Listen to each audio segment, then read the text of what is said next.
si só causaria um escândalo moderno.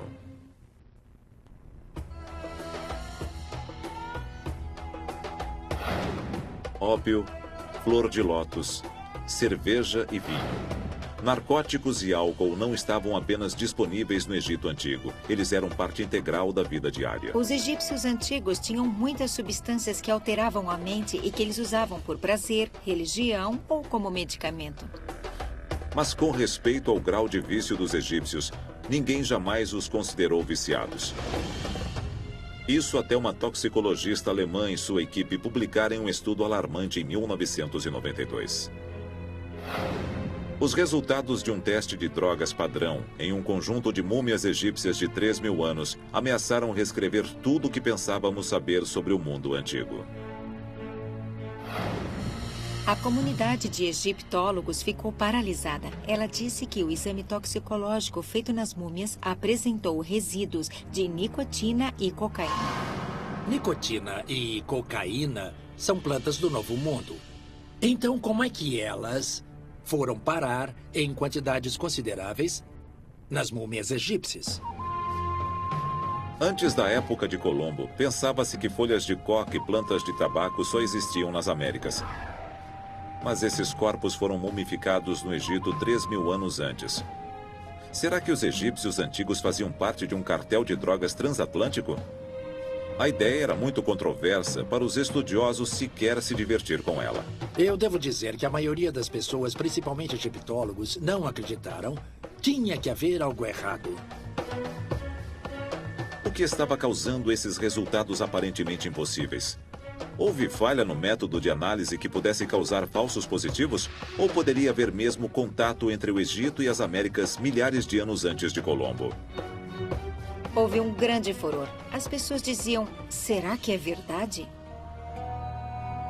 Devemos lembrar que Thor Heyerdahl construiu um barco de junco chamado Ra II, que partiu da costa da África e fez uma incursão pelo Novo Mundo. Thor Heyerdahl, o explorador norueguês famoso por suas travessias de oceanos em suas embarcações primitivas, saiu velejando em um barco tradicional egípcio em 1970. Seu objetivo era viajar para o outro lado do mundo em um barco feito de papiro, um material encontrado facilmente no Egito Antigo. Ele partiu do Marrocos e 57 dias depois ele chegou à costa de Barbados. Ele provou que um barco de junco poderia sobreviver a uma viagem oceânica. Se os egípcios antigos tinham meios para construir um barco resistente, o que os impediria de navegar pela América do Sul em busca de cocaína e cigarros? Os egípcios eram bons navegadores, subindo e descendo o Nilo. Era a via nacional, por assim dizer.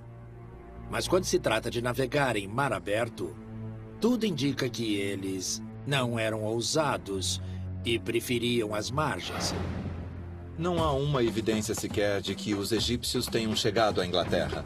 Portanto, a ideia de que havia mercadoria viajando para lá e para cá 1000 anos antes de Cristo no Egito e 1000 anos antes de Cristo no Peru, para mim é bem difícil de entender.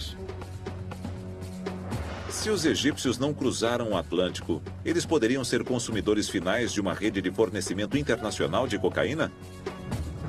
É mais fácil acreditar que os egípcios negociavam com pessoas que negociavam com outras pessoas que negociavam com outras mais. Assim conseguiriam coisas do Novo Mundo. Mas se eles estivessem fazendo isso, eles não trariam apenas plantas alucinógenas.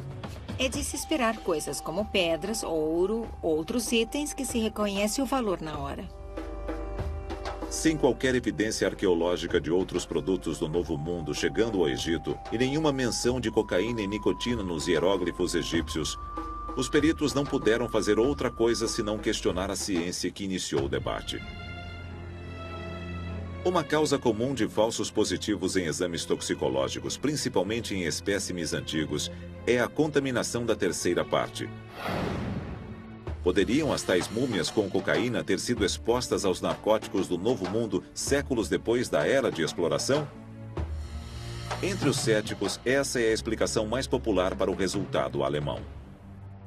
A cocaína era muito usada pelos membros da aristocracia e pessoas ricas por volta da virada de 1800 para 1900. Algumas múmias, pelo menos as da coleção de Munique, pertenceram a membros da família real germânica. Não é de todo impossível que membros da família real tenham feito uso de cocaína. Em certa época, as pessoas usavam folhas de tabaco para afastar insetos e pragas do depósito do museu no Egito, bem como em outros lugares. É bem aceitável. Mas o contato com as folhas de tabaco associado às muitas pessoas que fumavam os deliciosos cigarros egípcios sobre as múmias pode ter penetrado na pele e produzido tais resultados. Mas até que mais testes sejam feitos nas múmias com cocaína, um veredito final pode não ser possível. Sem analisar as próprias múmias germânicas, não podemos dizer em definitivo se havia ou não cocaína presente nas mesmas. Se os testes forem refeitos e aplicados nas mesmas múmias, acho que seria bem interessante ver os resultados. Se a teoria provar ser verdadeira, será um escândalo moderno de proporções históricas. Se alguém conseguir provar que, de fato, houve algum contato direto ou indireto entre o velho e o novo mundo, seria fantástico e mudaria a história do mundo, não apenas a história egípcia. Mesmo que os resultados apresentem ou não algo relativamente mundano, talvez eles apresentem algo extraordinário. No mínimo, vai abrir nossa mente para as possibilidades. O mistério das múmias com cocaína permanece sem solução, aguardando novas evidências que coloquem um fim na especulação de uma vez por todas. Mas, baseado no que sabemos sobre os egípcios antigos, uma conclusão é inevitável. É certo que escândalos e comportamento escandaloso existiram no Egito Antigo. O que é particularmente interessante é que temos muitas evidências disso. A partir do texto administrativo, podemos reconstruir histórias de atos bons e maus que várias pessoas cometeram ao longo de 3.000 anos da história egípcia antiga. Fico sempre surpreso com o fato deles terem vidas tão parecidas com as nossas. Eu acho que as pessoas nos últimos 5, 10 mil anos não mudaram praticamente nada.